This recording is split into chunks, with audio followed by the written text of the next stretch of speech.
बघा मित्रांनो, आपलं आता या प्रॅक्टिसमधला जवळपास शेवटचा व्हिडिओ आहे. यानंतर आपण डायरेक्ट नोट्सवर जर्नल एंट्रीज आपण सॉल्व करणार आहेत. ते पण प्रॅक्टिससाठी असणार आहे. त्यात पण जवळपास 60च्या जवळपास ट्रान्झॅक्शन्स तुम्हाला असतील आणि ती नोट्स तुम्हाला मी क्लासवर बोलवून देणार आहे. तर ते ट्रान्झॅक्शन आपण बघू नंतर. आत्ताचे हे जे ट्रान्झॅक्शन आहेत हे ट्रान्झॅक्शन थोडेसे शिकण्यासारखे आहेत. काय म्हटलं आहे बघा, 59 नंबर ट्रान्झॅक्शनमध्ये loan taken from bank. Loan म्हणजे कर्ज, टेकन म्हणजे घेतले, फ्रॉम बँक बँकेतनं आपण कर्ज घेतलं. आता बघा, बँकेत जे आपले अकाउंट असतात ते वेगळ्या वेगळ्या प्रकारचे अकाउंट्स असतात. त्यात तुम्हाला मी 2-3 समजावून सांगतो. एक असतं सेविंग अकाउंट, नंतर असतं करंट अकाउंट, नंतर FD अकाउंट,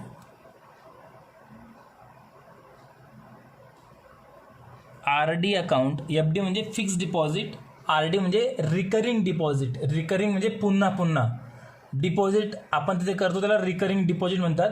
आणि फिक्स डिपॉझिट म्हणजे एकचदा आपण फिक्स अमाऊंट डिपॉझिट केलेली असते त्याला फिक्स डिपॉझिट अकाउंट म्हणतात. सेविंग आणि करंटचा अर्थ पण सांगतो. नंतर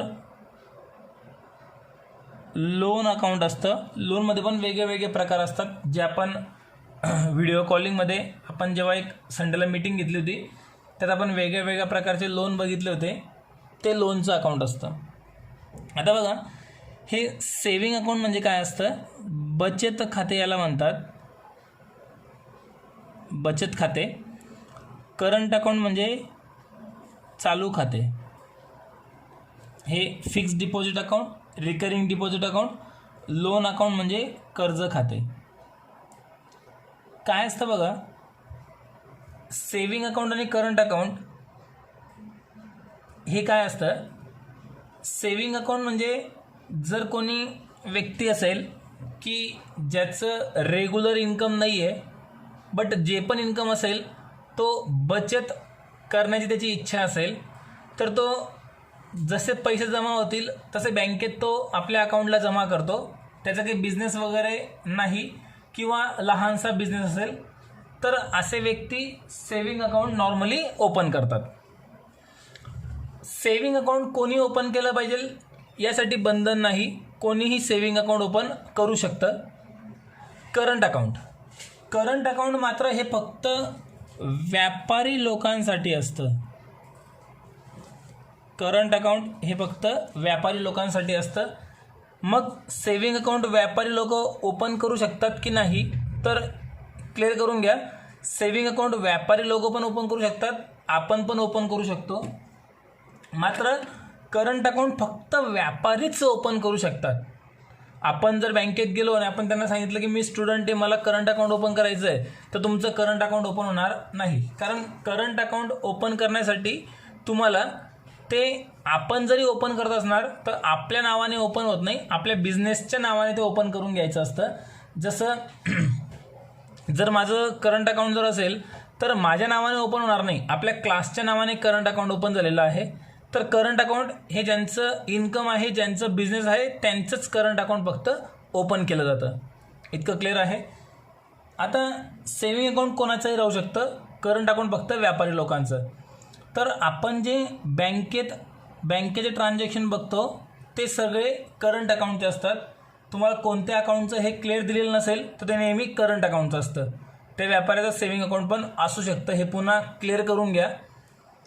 FD अकाउंट, RD अकाउंट याच्याशी आपल्याला आत्ता काही घेणं देणं नाही. आणि एक लोन अकाउंट असतं. जर बँकेतून आपण कर्ज घेतलेलं असेल, बँकेतून आपण जर कर्ज घेतलेलं असेल तर ह्या कर्जाचं एक वेगळं अकाउंट बँकेमध्ये आपलं ओपन होऊन जातं, ते असतं लोन अकाउंट. क्लिअर झालं इथपर्यंत. तर आता ह्या दोघांना आपण बँक अकाउंटच म्हणू. नॉर्मली कोणतं अकाउंट असतं आपलं, करंट अकाउंट. बिझनेसचं अकाउंट कोणतं असतं, नेहमी करंट अकाउंट. इतकं क्लिअर आहे.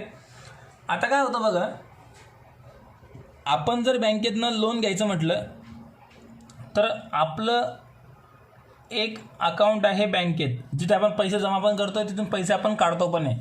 ते आपलं कोणतं अकाउंट असणार आहे? Current account. सेव्हिंग पण असू शकतं, मी परत परत सांगतोय, सेव्हिंग पण असू शकतं. पण नॉर्मली व्यापारी लोकांचं कोणतं अकाउंट असतं? Current account. दोघांमध्ये काय फरक आहे मी समजावून सांगतो एक वेळा. सेव्हिंग अकाउंटमध्ये पैसे डिपॉझिट करण्याची आणि काढण्याची लिमिटेशन्स असतात. करंट अकाउंटला लिमिटेशन्स नसतात. सेव्हिंग अकाउंट बचत करण्याच्या उद्देशाने सुरू झालेलं अकाउंट असतं, तर करंट अकाउंट हे व्यापारी लोकांचं अकाउंट म्हणून ओपन केलेलं असतं. सेव्हिंग अकाउंटवर बँक व्याज देते, तर करंट अकाउंटवर बँक व्याज देत नाही. याचं रिझन, करंट अकाउंटमध्ये जे पैसे असतात ते व्यापारी लोक आज सकाळी टाकले लगेच संध्याकाळी काढू पण शकतात. रेग्युलर ट्रान्झॅक्शन दिवसभरातून 50 ट्रान्झॅक्शन पण केले तर त्यांना कोणतंच लिमिटेशन्स नाही. पण मात्र सेव्हिंग अकाउंटचं आपण असं जर करत गेलो की रेग्युलर ट्रान्झॅक्शन आपण करत गेलो, रोज रोज ट्रान्झॅक्शन करत गेलो, तर हे ट्रान्झॅक्शन सक्सेस होत नाही, त्याला काहीतरी लिमिटेशन्स असतात. बरोबर आहे. तर व्यापारी लोकांचं जे देणं घेणं असतं ते मोठ्या प्रमाणात असतं. त्यांना दिवसातून कितीही ट्रान्झॅक्शन करावे लागतात, म्हणून ते करंट अकाउंट ओपन करतात, भले त्यावर व्याज मिळत नसेल तरी पण. ठीक आहे. तर आता लक्षात घ्या, बँक अकाउंट आपण जर इथे वापरतोय तर आपलं कोणतं अकाउंट असणार आता? Current account. आणि आपण जर बँकेतनं कर्ज घेतलं तर त्याला बँक अकाउंट नाही म्हणत, त्याला लोन अकाउंट म्हटलं जातं. त्याला काय म्हटलं जाईल?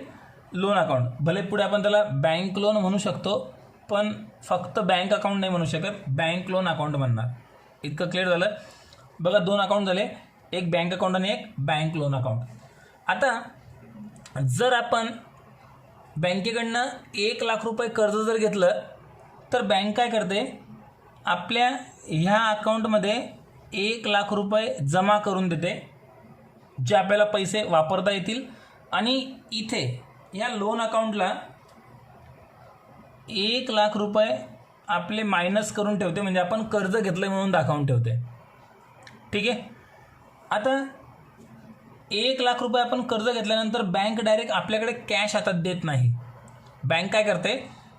त्या लोन अकाउंटमधून आपल्या करंट अकाउंटला हे पैसे ट्रान्सफर करते. सेव्हिंग अकाउंट असेल तर सेव्हिंग अकाउंटला, करंट अकाउंट असेल तर करंट अकाउंटला.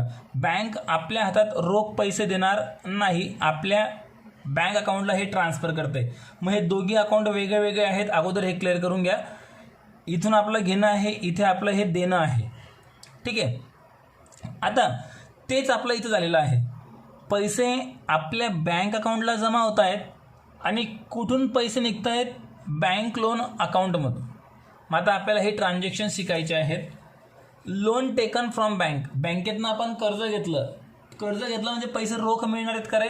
नाही. तर कुठे जमा होतील? आपल्या बँकेच्या अकाउंटला जमा होतील. म्हणजे पहिलं अकाउंट आपल्याला इथे सापडतं आहे बँक अकाउंट. आता लोनचे पैसे आपल्या अकाउंटला जमा झाले, करंट अकाउंट किंवा सेव्हिंग अकाउंटला. कुठून आले हे पैसे? त्याच बँकेतनं आपण कर्ज घेतलेलं आहे, त्याच बँकेच्या अकाउंटला जमा झालेले आहेत, पण दोघी अकाउंट वेगळे वेगळे आहेत. म्हणून दुसरं अकाउंट, ज्या अकाउंटमधून पैसे आलेले आहेत ते अकाउंट कोणतं असणार आहे? Bank loan account. दोघी अकाउंट वेगळे वेगळे आहेत. क्लिअर इथपर्यंत? बँक अकाउंट याला आपण पर्सनल अकाउंटचा नियम लावणार, इथे पण पर्सनल अकाउंटचा नियम लागेल. 2 इफेक्ट्स. इथे बँक अकाउंट जे आपलं आहे, बँक अकाउंट हे रिसिव्हर बनणार आहे. बँक अकाउंट आपलं काय बनून जाईल? रिसिव्हर. कारण ते लोन घेत आहे, पैसे घेत आहे, आपल्या अकाउंटला पैसे जमा होत आहेत. तर आपलं जे बँकेचं अकाउंट आहे ते अकाउंट रिसिव्हर बनणार आहे, म्हणून त्याला आपण काय करून घेतलं? डेबिट करून घेतलं. आता यानंतर बँक लोन अकाउंट, हे बघा, हे अकाउंट नेमकं काय काम करतं आहे रे? पैसे देण्याचं काम करतं आहे. म्हणजे हे अकाउंट पैसे देतं आहे, म्हणजे हे अकाउंट कोण बनतं? इथे गिवर बनत आहे. आणि हे अकाउंट पैसे घेत आहे, म्हणजे हे अकाउंट काय बनत होतं? इथे रिसिव्हर. इथून इथे पैसे येत आहेत, हे अकाउंट पैसे देत आहे, तर हे बँक अकाउंट पैसे रिसिव्ह करतं आहे. मग आता बँक लोन अकाउंट कोण होतं? इथे गिवर आहे. मग बघा, इथं मी लिहितो बँक लोन अकाउंट इज गिवर आणि क्रेडिट द गिवर, जो गिवर असेल त्याला क्रेडिट करा bank loan account.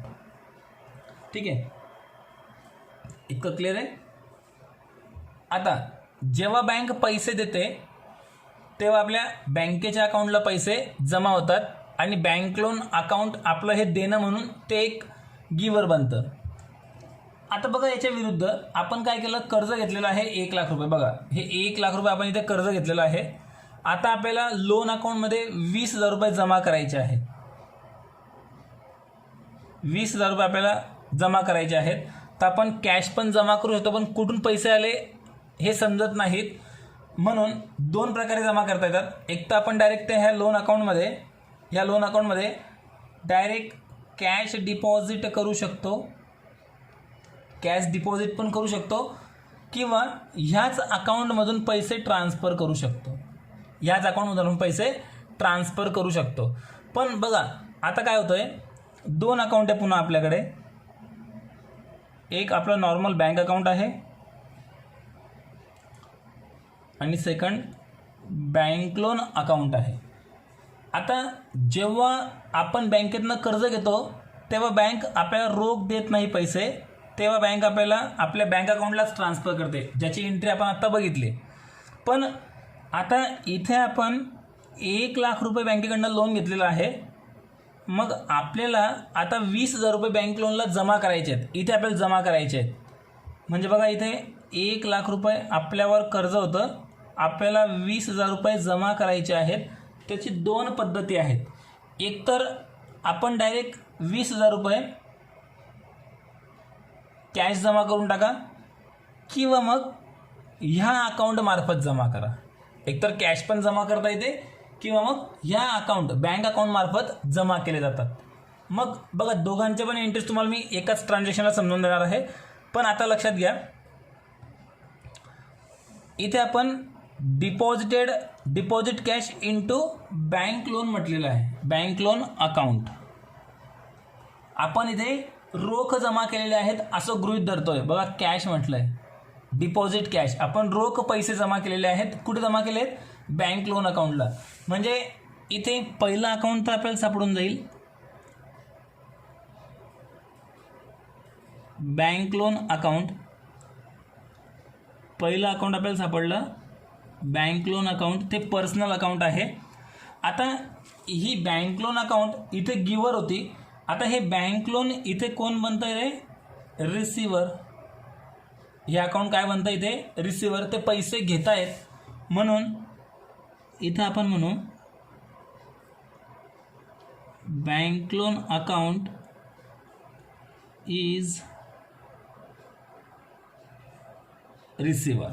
Bank loan account हे काय झालं? रिसिव्हर. तर रिसिव्हरला आपण नेहमी काय करतो? डेबिट, म्हणून बँक लोनला डेबिट केलं. आता 2 कंडिशन आहेत. एक तर हे पैसे आपण रोख जमा करू शकतो, किंवा ह्या अकाउंटमधून पैसे ट्रान्सफर करू शकतो. ह्या ट्रान्झॅक्शनला कॅश जमा केली आहे, म्हणून आपण इथे कॅश म्हटलं. जर तुम्ही या अकाउंटमार्फत ट्रान्सफर केले असतील तर याला इथे बँक म्हणा. एकतर कॅश जमा केली असेल, किंवा मग डायरेक्ट ट्रान्सफर केले असतील. तर कॅश जमा केली असेल तर कॅश म्हणा, बँकेमार्फत जमा केली तर बँक म्हणा. दोघांचा अर्थ समजून सांगतो. कॅशसाठी कोणता नियम लागेल? रिअल. आणि बँक असेल तर पर्सनल. ठीक आहे. कॅश गोज आउट, कॅश जाईल म्हणून कॅशला क्रेडिट. आणि बँक जर असेल तर बँक काय बनेल इथे आपली? बँक अकाउंट इज गिवर. म्हणजे एक तर तुम्ही हे अकाउंट येईल, किंवा मग हे अकाउंट येईल. कॅश जर असेल तर real account, cash goes out होईल. बँक अकाउंट असेल तर बँक पर्सनल अकाउंट, बँक गिवर बनेल. आता गोज आउट असेल किंवा गिवर असेल, दोघी जरी असतील तर आपण त्याला नेहमी काय करतो? क्रेडिट. इथे कॅश किंवा मग बँक, दोघांपैकी एक अकाउंट कोणतं बनेल. 2 एंट्री वेगळ्या वेगळ्या न करतो, मला याच्यामध्ये समजून सांगितलं. जर रोख पैसे जमा केले असतील तर कॅश म्हणा, इथे रिअल म्हणा, इथे कॅश गोज आउट, इथे कॅशला क्रेडिट. जर बँकेमार्फत ट्रान्सफर केले असतील तर इथे बँक म्हणा, इथे पर्सनल म्हणणार, इथे बँक अकाउंट गिवर, इथे बँक अकाउंटला क्रेडिट. क्लिअर झालं. जर काहीच समजत नसेल, कन्फ्यूज असेल तर हे सेकंड अकाउंट कट करून टाका इथून. इथे कॅश, इथे रिअल, इथे कॅश गोज आउट, इथे कॅश. ठीक आहे. हे झालं रेग्युलर ट्रान्झॅक्शन. आता 61 number transaction, sold goods by cheque ₹20,000. आपण 20,000चा माल चेकने विकला. चेकने विकला म्हणजे फक्त चेक म्हटलं आहे, बँकेत पैसे जमा होतील. माल विकला म्हणून त्याला आपण सेल्स म्हणणार. बँकेसाठी आपण पर्सनल अकाउंट वापरतो, सेल्स करता नॉमिनल अकाउंट. ठीक आहे. आपण माल विकला तर आपल्या बँकेत पैसे जमा होतील. आपली बँक इथे रिसिव्हर बनून जाईल. बँक इज रिसिव्हर आणि रिसिव्हरला आपण नेहमी डेबिट करतो. तर सेल्स काय आपलं, सेल्स इज इन्कम. सेल्स आपलं इन्कम आहे म्हणून सेल्सला क्रेडिट. ही एंट्री मुद्दामून फास्ट घेतली कारण आपण अगोदर शिकलेलो आहोत. तुम्हाला ह्या एंट्रीमध्ये जर कन्फ्यूज जर असेल तर बघा, मी इथे सगळं हे रेड पेनने लिहून देतो. इथे बघा, बँक, इथे पर्सनल,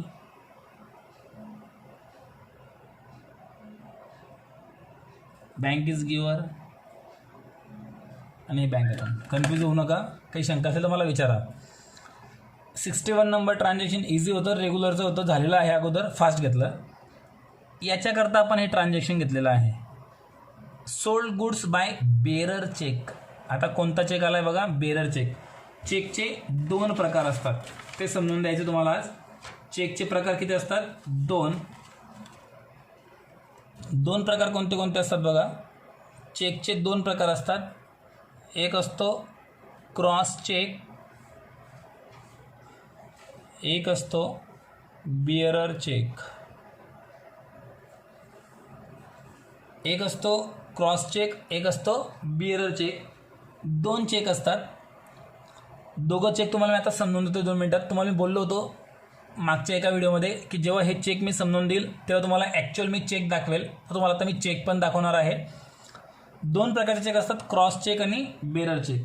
दोघांमधला फरक समजून सांगतो.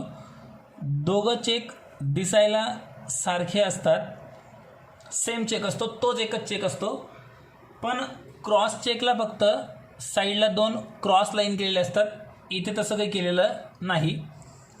दोघांमधला फरक, क्रॉस चेक जो असतो तो फक्त बँकेतच जमा करावा लागतो. क्रॉस चेक जो असतो तो आपल्याला रोख पैसे मिळत नाही, तो आपल्याला बँक अकाउंटलाच जमा करावा लागतो. तर बेरर चेक दोघी काम करतं. बँक अकाउंटला पण जमा करता येतं किंवा कॅशचं पण काम करतं. पण आपण त्याला नेहमी कॅशमध्ये कन्सिडर करतो, कारण बँकेचं जमा करायचं असेल तर त्याला क्रॉसच दिला जातो. म्हणून कधी पण लक्षात ठेवा, बेरर चेक जो असतो हा नेहमी कसलं काम करतं? कॅशचं काम करतं. आणि फक्त चेक किंवा क्रॉस चेक म्हटलं असेल तर कोणता चेक मानायचा आपण त्याला क्रॉस चेक मानायचा. आणि तो फक्त त्या ठिकाणी आपण कोणतं नाव घेतो? Bank account. आत्तापर्यंत आपण क्रॉस चेक नाव पण बघितलं किंवा फक्त चेक नाव पण बघितलं. तर त्या ठिकाणी आपण क्रॉस चेक किंवा चेक न घेता आपण त्या ठिकाणी काय घेतलं? बँक अकाउंट घेतलं. बेरर चेक जर असेल तर बेरर चेक न घेता किंवा बँक पण न घेता त्या ठिकाणी काय घेतलं पाहिजे? कॅश. कारण बेरर चेक डायरेक्ट कॅशचं काम करतं.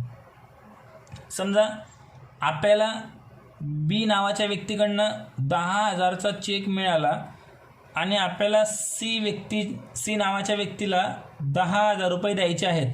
तर याच्याकडनं जो बेरर चेक मिळालेला आहे तो आपण डायरेक्ट याला ट्रान्सफर करू शकतो, याला आपण हस्तांतर करू शकतो. बरोबर आहे. म्हणजे याने हे कॅशचं काम केलं. पण समजा तोच बी करता चेक जर क्रॉस चेक जर राहिला असता तर आपण याला देऊ नाही शकत, तो आपल्याला आपल्या अकाउंटलाच जमा करावा लागतो. ठीक आहे. मग आता दोघं चेक तुम्हाला दाखवून देतो एक वेळा.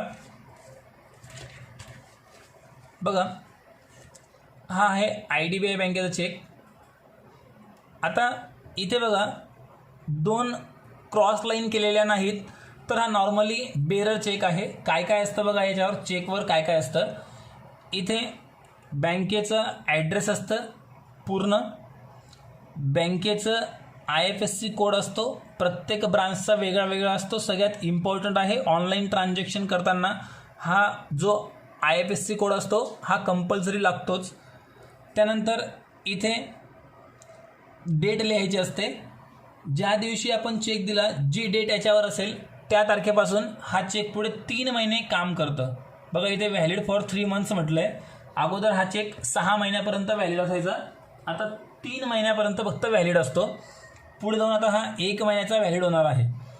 इथे नाव लिहायचं असतं, इथे अमाऊंट अक्षरे लिहायची असते, इथे अंकी लिहायची असते.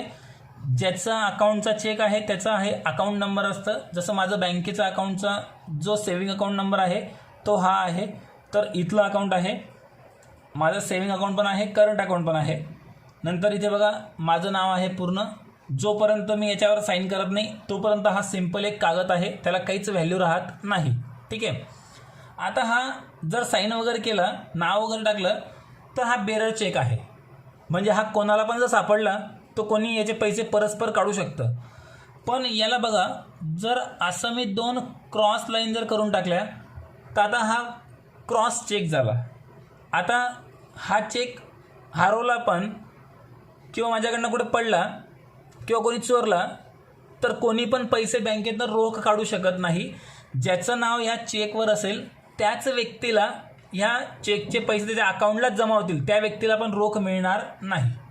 ठीक आहे.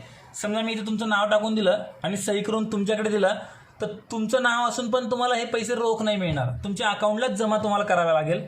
हे एक सेफ्टी असते क्रॉस चेकची, म्हणून शक्यतोवर क्रॉस चेकने व्यवहार केले पाहिजे. ठीक आहे. तर 2 प्रकार हे झाले. काही कन्फ्युजन असेल तर विचारून घ्या. तुम्हाला क्लासमध्ये याचं लाईव्ह जे चेक कसा भरतात, काय असतं, हे सगळं तुम्हाला मी समजावून सांगेलच. ठीक आहे. आता बघा बेरर चेक कसलं काम करतं मग, कॅशचं. मग आता माल विकला आपण, बेरर चेक मिळालेला आहे, तर चेक शब्द किंवा बँक शब्द न घेता आपण कॅश अकाउंट घ्यायचं असतं आणि इथे सेल्स. मग आता रिअल अकाउंट, इथे कॅश कम्स इन म्हणणार. चेक आला आहे पण चेक कसलं काम करतं आहे, कॅशचं. मग कॅश डेबिट. सेल्सला नॉमिनल अकाउंटचा नियम लागतो.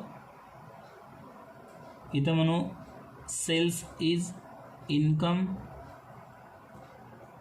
आणि सेल्सला क्रेडिट.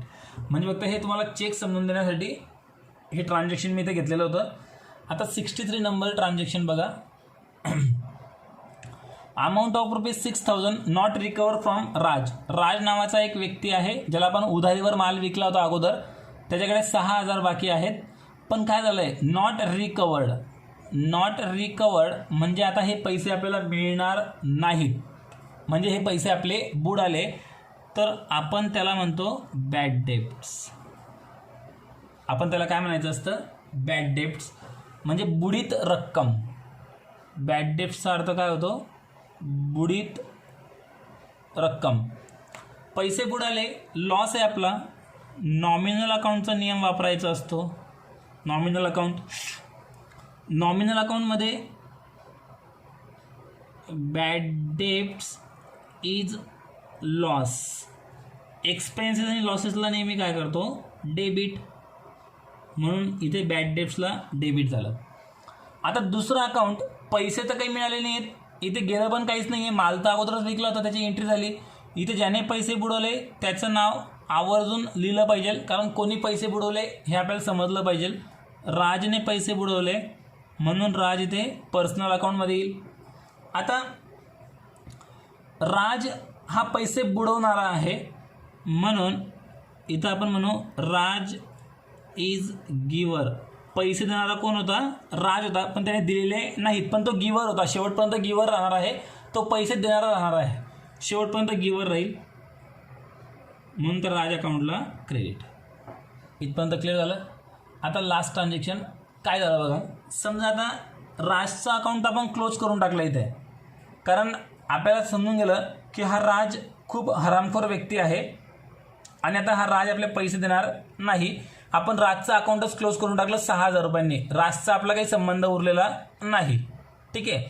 पण काय झालं, काही दिवसांनी राजने सांगितलं की भाऊ हे गे 6,000 तुमचे बाकी होते, त्यातनं 3,000 रुपये घेऊन टाक. आपण त्याला असं म्हणणार का की भाऊ जाऊ दे, तुझं नाव आम्ही बॅड डेट्समध्ये टाकून दिलं, तू काही त्यात देऊ नको पैसे, असं म्हणणार आपण त्याला? नाही म्हणणार. आपण जे मिळाले ते पैसे घेऊन टाकणार. म्हणजे आपल्याकडे काय आलं रे इथे? कॅश. वाचून दाखवतो एक वेळेस. Received amount ₹3,000 which was previously written off as bad debts. मागच्या वेळेस आपण त्याला बॅड डेट्स म्हटलेलं होतं, त्यातनं 3,000 मिळाले, म्हणजे कॅश तर मिळाली आहे. कॅशसाठी कोणता नियम? Real account. Cash comes in, debit what comes in. जरा डेबिट करा, कॅश आली, कॅशला डेबिट केलं. आता राजचं अकाउंट आपण इथेच क्लोज करून टाकलं होतं. आता राजचं इथे कुठे नाव येणार पण नाही. मग हे पैसे कोणते मिळाले? जे बुडून गेले होते ते. जे पैसे बुडाले त्याला आपण काय म्हणतो? Bad debts. पण ते मिळाले की नाही आता आपल्याला? मिळून गेले की नाही? मग याला म्हणतात बॅड डेट्स रिकवर्ड. आता मला सांगा, बुडालेले पैसे परत मिळून गेले, आपलं इन्कम की एक्सपेन्सेस? इन्कम. इन्कम असो किंवा एक्सपेन्सेस नॉमिनल अकाउंट, इथे पैसे मिळून गेले, इन्कम आहे, म्हणून bad debts recover is income. हे आपलं काय आहे? इन्कम आहे.